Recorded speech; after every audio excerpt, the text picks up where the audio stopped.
एक एडिटोरियल आ रखा था कि इंडिया काफी आगे बढ़ रहा है, मन की बात आती है ना। एक important update, O2 IAS academy में आपको वन स्टॉप सॉल्यूशन मिल जाएगा आपकी यूपीएससी प्रिपरेशन के लिए। अगर आप स्टेट एग्जाम के लिए भी प्रिपेयर कर रहे हो तो इंटीग्रेटेड कोर्सेज भी अवेलेबल हैं। करंट अफेयर्स बहुत वास्ट होते हैं तो उनको सिंप्लीफाइड और स्ट्रक्चर्ड मैनर में पढ़ने के लिए करंट अफेयर्स का कोर्स भी अवेलेबल है एट कॉस्ट ऑफ 5000 रुपीज। इसमें आपको लेक्चर्स के अलावा प्रिंटेबल कंपाइलेशन मिल जाती है वीकली एंड मंथली बेसिस पर। 6 महीने के एंड में टॉपिक वाइज कंपाइलेशन मिलती है। नंबर 2 इज आपका वीकली टेस्ट होता है और इससे आपका मेंस वाला पार्ट स्ट्रेंथन होता है बिकॉज आपको शीट भी इवेलुएट करके दी जाती है। नंबर 3 इज वेडनेसडे को स्पेशल क्लास रहती है। अगर इन केस आपने मई 2027 को टारगेट करा है और जनवरी टू मई वाला जो करंट अफेयर्स था वो स्किप कर दिया है तो टॉपिक वाइज रिवीजन वहां पे करवाया जा रहा है। एंड नंबर 4 इज इसमें मंथली मेंटरशिप सेशन भी आपको प्रोवाइड किया जाएगा। इसी के साथ आप टेलीग्राम से जो पीपीटी की पीडीएफ फॉर्म होती है उसको भी डाउनलोड कर सकते हो, पर यहाँ पे सिर्फ इंग्लिश मीडियम में ही अवेलेबल होगी। एंड कोर्स में हिंदी एंड इंग्लिश दोनों ही कंपाइलेशन है। इंस्टाग्राम के ऊपर आप मुझे कनेक्ट कर सकते हैं, कोई भी क्वेरी है और इस नंबर के ऊपर आप कांटेक्ट कर सकते हो। मेल भी आती है, उसकी टेलीकास्ट भी आता है प्रॉपर,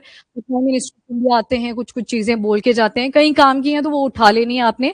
जैसे यहाँ पे मेंशन करा गया कि इंडिया रैपिडली ग्रो कर रहा है टेक्नोलॉजी के अंदर भी, इनोवेशन के अंदर भी, और उसी को क्रिटिसाइज करने के लिए आज एक आर्टिकल भी आया हुआ है कि बार बार हम बोले जा रहे हैं कि बहुत सारी इंप्लॉयमेंट जनरेट करेंगे, पर पहले हमें इकोनॉमी को सेट करने की जरूरत है, मतलब रिफॉर्म्स लाने की जरूरत है। पहले हमारी इकोनॉमी एक स्टेबल डायरेक्शन में चलनी चाहिए। बट एनीवेज इस आर्टिकल से अगर देखें तो इन्होंने बोला टेक्नोलॉजी इनोवेशन में तो आगे बढ़ ही रहे हैं, स्पेशली डिफेंस टेक्नोलॉजी के अंदर। और आपने एक थ्रू आउट ही अगर नोटिस किया और ट्रेंड, हमने बड़ी सारी शिप्स भी बनाई, हमने एक एयरबॉर्न अर्ली वार्निंग सिस्टम भी बनाया जो कि था टेक्नोलॉजी उसकी मेड इन इंडिया थी। बेशक उसकी जो आउटर बॉडी थी वो ब्राजीलियन एम्बेयर की थी, नेत्रा की मैं बात कर रही हूँ यहाँ पर। तो ये क्या इंडिकेट कर रहे हैं कि हम डेवलपमेंट भी कर रहे हैं, मैन्युफैक्चरिंग भी कर रहे हैं, प्लस टेक्नोलॉजी और इनोवेशन के ऊपर भी फोकस कर रहे हैं। इसके अलावा और फील्ड्स में देखें तो स्पोर्ट्स पर्सन हमारे बहुत अच्छा परफॉर्म कर रहे हैं, कॉमनवेल्थ गेम्स में अच्छा परफॉर्म किया। देन स्टूडेंट्स की तरफ आगे तो यहाँ पे बताया कि फिजिक्स, केमिस्ट्री, बायोलॉजी, जो स्टेम की फील्ड के सब्जेक्ट्स हैं आपके, science, technology, engineering and mathematics, उसमें भी बहुत अच्छे रैंक्स लेके आ रहे हैं। और बच्चों ने ना गोल्ड मेडल अटेन करा है, कईयों में तो सारे रैंक्स के ऊपर इंडिया ही है, कई जगह पे केमिस्ट्री में जैसे हो गया उसमें भी गोल्ड मेडल ही है। जो बायोलॉजी सब्जेक्ट आ गया उसमें एक ही गोल्ड मेडल है आई गेस, और बाकी के जो है दे आर ब्रॉन्ज है, कुछ सिल्वर है। हाँ, सारे एग्जाम्पल लिख लेना। यहाँ पे जो प्राइम मिनिस्टर ने बोले हम उतने से एग्जाम्पल उठा रहे हैं, थोड़ी थोड़ी वैल्यू एडिशन आपने खुद ही करनी है। अब सबसे पहले आईएनएस महेंद्रगिरी की बात करी, क्यों करी? क्योंकि ये प्रोजेक्ट 17A के अंदर आता है और ये बचा था अभी इंडक्ट करने के लिए। रेडी तो ये पहले पढ़ चुके हो आप ऑलरेडी इसको, जब ये रेडी हुआ था तो इंडियन नेवल शिप महेंद्रगिरी इसको अभी ऐड करा गया है। हाँ, कुल 2 हैं हिमाचल से, पर मैंने आपको पहले बता दिया कि रेलवे मिनिस्ट्री जो माउंटेनियस ट्रैक है कालका शिमला, उसको एक ही एंटिटी काउंट करती है विद दार्जिलिंग एंड नीलगिरीज। तो आप 2 नहीं बोलोगे अलग से, वो रेलवे के अंडर चला गया। तो ग्रेट हिमालयन नेशनल पार्क तो एक सिंगल एंटिटी है, वो दूसरी कालका शिमला भी आपकी वर्ल्ड यूनेस्को हेरिटेज साइट में इंक्लूडेड है, पर वो अकेली नहीं है, वो 2 बाकी एंटिटीज के साथ काउंट करी जाती है। ओके, आईएनएस महेंद्रगिरी की अगर बात करें तो ये प्रोजेक्ट 17A के अंडर आता है। प्रोजेक्ट 17A का ही एक और नाम भी है नीलगिरीज क्लास। तो जो भी पहला शिप होता है उसी के नाम पे क्लास का भी कई बार नाम रख दिया जाता है। प्रोजेक्ट 17A, इसी तरह से 17B है, 15 है, बहुत सारे प्रोजेक्ट हैं। प्रोजेक्ट 75 है, तो सारे प्रोजेक्ट आपने लर्न नहीं करने हैं। जो इस साल सबसे ज्यादा हाईलाइट हुआ फ्रॉम 2025 से 2026 तक, वो यही वाला था, प्रोजेक्ट 17A। कौन से टाइप के शिप्स या फ्रिगेट्स हमने इसमें बनाए? तो स्टेल्थ, ठीक है, स्टेल्थ फ्रिगेट्स इसमें हमने डेवलप करे, जो कि 75% कंटेंट इनमें इंडिजिनस ही यूज हुआ। कुछ चीजें तो आपको बाहर से भी परचेज करनी पड़ती हैं, बट 75% जो थी वो मेड इन इंडिया ही थी। बाकी इनको डिजाइन और बिल्ड इंडिया में ही करा है। आपकी एक तो मैजागॉन डॉकयार्ड शिप लिमिटेड और दूसरा GRSC जो कि कोलकाता बेस्ड है, उन दोनों ने पार्टिसिपेट किया और इनको प्रॉपर्ली डेवलप करा। MDL ने मंट को बनाया है, बस इतना से याद रखना है। मैजागॉन डॉकयार्ड लिमिटेड है जो, उन्होंने महेंद्रगिरी, उदयगिरी, नीलगिरी और टी से क्या था, तारागिरी, इन चारों को डेवलप करा। बाकी के जो 3 बचे वो डेवलप करेंगे बाय कोलकाता बेस्ड GRSC। तो ये इंडिकेट करता है कि हम सेल्फ रिलायंट हो रहे हैं मैन्युफैक्चरिंग में भी।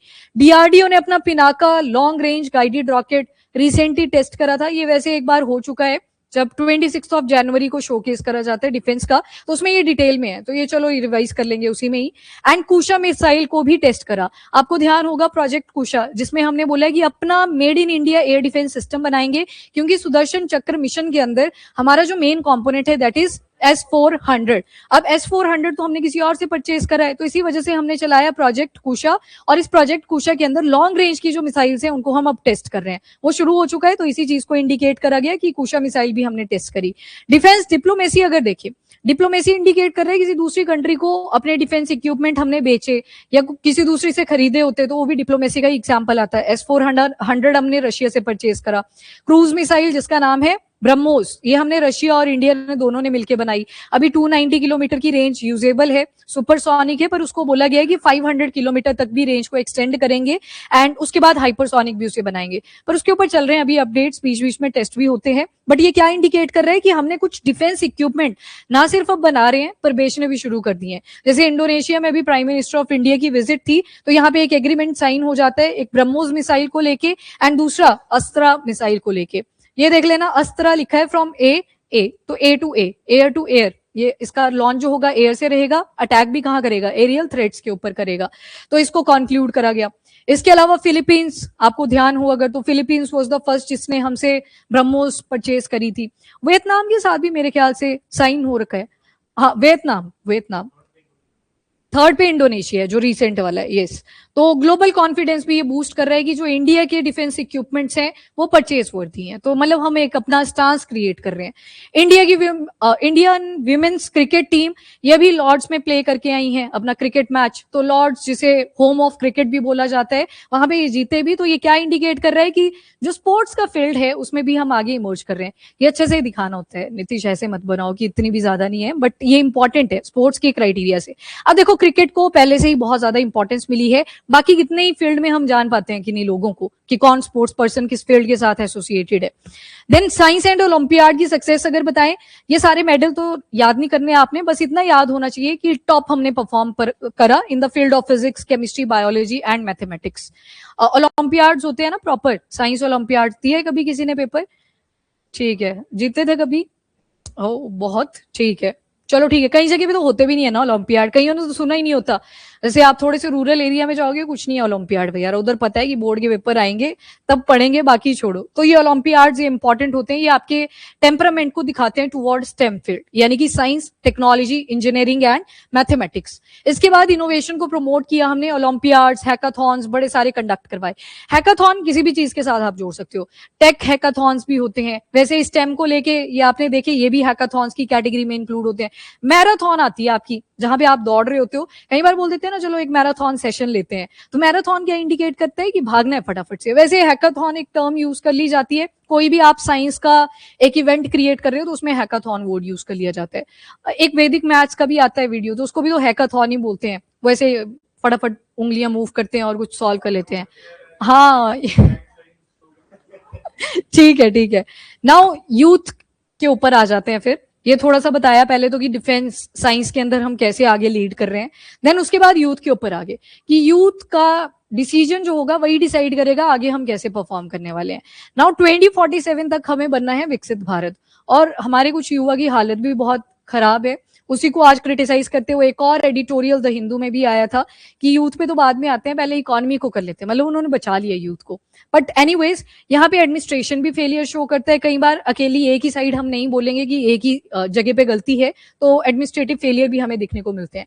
अब यहाँ पे मेन फोकस करा गया वाइब्रेंट विलेज प्रोग्राम के ऊपर। यहाँ पे बोला कि हम बार बार क्या बोलते हैं ना कि जो बॉर्डर एरियाज में विलेजेस लाई करते हैं कि लास्ट विलेज, जैसे हिमाचल में भी बोलते हैं कि लास्ट विलेज है, तो क्या बोला, लास्ट विलेज बोला। पर प्राइम मिनिस्टर ऑफ इंडिया का मानना है कि इसको लास्ट विलेज ना बोला जाए, उसे फर्स्ट विलेज बोला जाए, कि अगर बॉर्डर साइड से देखते हैं तो वो फर्स्ट विलेज आता है from the border point of view. And border areas में आजकल चाइना ने एक प्रॉब्लम क्रिएट कर रखी है, सलामी स्लाइसिंग।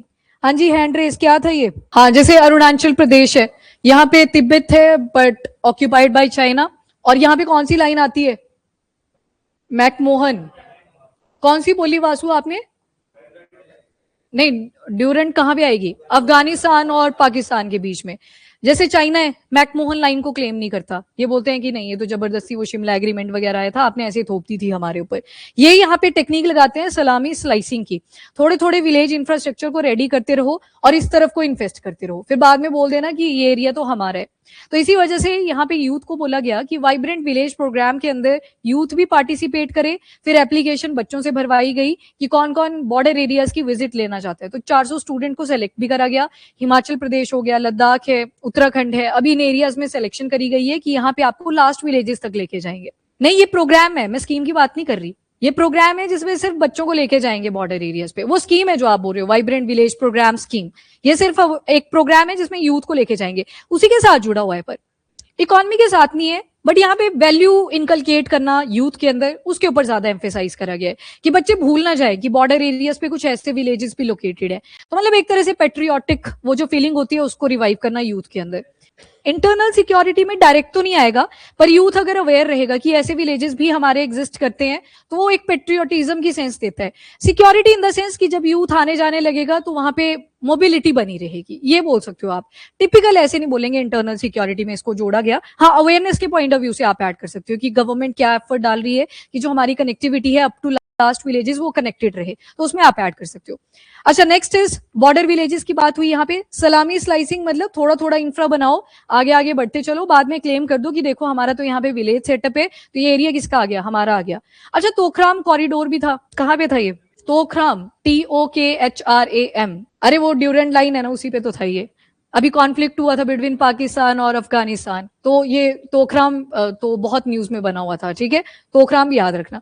चलो, इतने सारे फैक्ट्स आपने देख लिए एक गलत आंसर करने पे भी, बट एनीवेज। अच्छा, ये डायलॉग बेस्ड रहेगा, मतलब मेन फोकस कहाँ पे है? वो सॉफ्ट वैल्यूज हैं उनको इनकलकेट करना। वाइब्रेंट विलेज प्रोग्राम है, अभी के लिए जो लोकेशन डिसाइड हुई है कौन कौन से बॉर्डर विलेजेस, तो हिमाचल प्रदेश, उत्तराखंड एंड लद्दाख। और ये ठीक है, वो जो स्कीम है उसके तहत हिमाचल को अब साइडलाइन कर दिया था कि बहुत डेवलपमेंट होगी यहाँ पे, तो उनको नहीं इंक्लूड करा था। थोड़ा सा वो पॉलिटिकल टिंच भी देखने को मिला, जहां पे रूलिंग पार्टी नहीं होती है तो उनको एलिमिनेट कर दिया जाता है कई बार। एनीवेज, गवर्नमेंट का विजन है कि लास्ट विलेज को फर्स्ट विलेज की फॉर्म में बोला जाए, रादर देन बार बार आप बोलते हो कि लास्ट विलेज है। बॉर्डर पॉइंट ऑफ व्यू से देखिए तो वो फर्स्ट पे भी काउंट होता है। चलो डन, छोटा सा आर्टिकल था, ये डायरेक्टली कभी भी नहीं पूछेंगे, आप इसको यूज जरूर कर सकते हो मेज में, कहीं भी यूज हो सकता है ये। फॉर एग्जांपल, इंडिजिनाइजेशन के ऊपर सवाल आ गया कि डिफेंस के अंदर हम कहाँ कहाँ पे चीजें खुद बना रहे हैं, तो वहां पे आप एग्जाम्पल लिख सकते हो। स्पोर्ट्स हो गया, स्टेम फील्ड हो गया, वहां पे आप हाईलाइट कर सकते हो कि गोल्ड मेडल्स लेके आए, वो भी लिख सकते हो आप। ये तो आप प्राइम मिनिस्टर ऑफ इंडिया बोल रहे हैं ना, जितने बोले गए उतने बोल दिए, कितना ही लंबा भाषण बोले। हाँ, मतलब वो भी है, हाँ टफ भी है थोड़ा, गैलियम नाइट्राइड। नहीं, ये तो स्कूल वगैरह के भी बच्चे हैं ना वासु, बचपन वाली जो स्टेज होती है उसमें आप बच्चे को जिस डायरेक्शन में लेके जाना चाहते हो उसमें डायरेक्ट कर सकते हो। हाँ, बाद में उसको निर्वाणा हो जाए वो अलग बात है। नहीं, इसकी देखो कई बार क्या होता है ना, हम थोड़ा सा कॉन्सेप्ट पे चले जाते हैं कि बॉर्डर विलेजेस पे लेके गए, तो जैसे आरुष ने भी बोला कि ये इंटरनल सिक्योरिटी पे फोकस करेगा, यहाँ पे वो वैल्यू एडिशन का है। मेन जो मुद्दा है वो पेट्रियोटिक जो फीलिंग होती है उसको रिवाइव करने का है। तो कई बार फीलिंग भी समझनी होती है, ऐसे मतलब कॉन्सेप्ट पे नहीं जाना है, लॉजिकल नहीं है यहाँ पे कि युवा कनेक्टेड रहे, इन चीजों को पीछे ना छोड़ दें हम। फिर हो जाता है कई बार कि किसी बच्चे ने देखा कि यार बॉर्डर विलेजेस इतना टफ टेरेन है, कोई बोलेगा मैं कनेक्टिविटी पे काम करूंगा, हो सकता है कोई मिलिट्री में चला जाए बाद में, तो वो चीजें यहाँ से रिवाइव कर जाती हैं और हमारा एक जो पेट्रियोटिज्म है वो बना रहता है विद रिस्पेक्ट टू जो ऐसे विलेजेस हैं जिनको लास्ट माइल पे बोलते हैं, या जो कनेक्टेड नहीं है उतने इजीली हमारे साथ 24/7, तो उनकी वैल्यू में बढ़ाना। तो ये मतलब फीलिंग पे ज्यादा फोकस था ये वाला काम। हाँ, एक तरह से यस बोल सकते हो कि वहां पे भी देखो बच्चे स्कूल जा रहे हैं, टफ रास्तों से जा रहे होते हैं, तो जब वो देखेंगे तो बोलेंगे हम तो कितने प्रिविलेज्ड है, मतलब हमें सब कुछ मिल रहा है, तो वो वैल्यूज इनकलकेशन का मेन फोकस है। हाँ हाँ, रुको, हाँ अभी रिसेंट बना है, यस। हाँ, अभी तो है पर डेवलपमेंट चलेगी, बन गया, अनाउंसमेंट भी होगी, प्राइज भी मिल गया जो उसमें पार्टिसिपेंट थे, तो यस। हाँ, DRDO ही था, मैंने अभी करवाया नहीं है, वो करवा दूंगी मैं उसको भी, पर वो बन गया है। अब तो एडवांसमेंट चलेगी ना, इंजन्स पे तो हम कर ही रहे हैं काम, AMCA के ऊपर काम कर रहे हैं, तो चल ही रहा है सारा कुछ अभी के लिए। बॉर्डर पहले तो देखी जाती है स्टेट, फिर देखा जाता है कनेक्टिविटी कहाँ पे कम है, तो उन विलेजेस को काउंट कर लेते हैं। अभी लैक्स में है विलेजेस, थोड़े नहीं है, थाउजेंड्स में नहीं है, सारे कर लिए जाते हैं फिर जो भी नियर बाय होते हैं टू बॉर्डर। हाँ, वो तो नहीं होता है इंडिया में, यहाँ पे बाद में वेलकम होता है। ये तो है, ये तो आपको वही सुनना है हाँ, उतना ज्यादा नहीं है। हाँ, ठीक है। आप जो बोल रहे हो ना कि लास्ट से शुरू करो, वही वाली अप्रोच आ गई कि जैसे खाना खाते हैं तो साइड कॉर्नर से खाना शुरू करो ताकि गर्म ना लगे आपको, वही जो आपकी चाणक्य नीति के अंदर भी लिखी है लाइन। नाउ ये जो आप बोल रहे हो बिल्कुल ठीक बोल रहे हो। हर्डल ही बहुत सारे हैं, बीच में करप्शन ही बहुत सारे लोग कर जाते हैं। जितना पैसा एलोकेट होता है, सैंक्शन होता है, क्या वो पूरा पहुंच भी रहा है? बाद में जो मटेरियल यूज करा जाता है आप देखते हो उसमें ब्रेकेज आ रही है। तो यहाँ पे तो थोड़ा इंटेंशन चाहिए जो काम कर रहे हैं।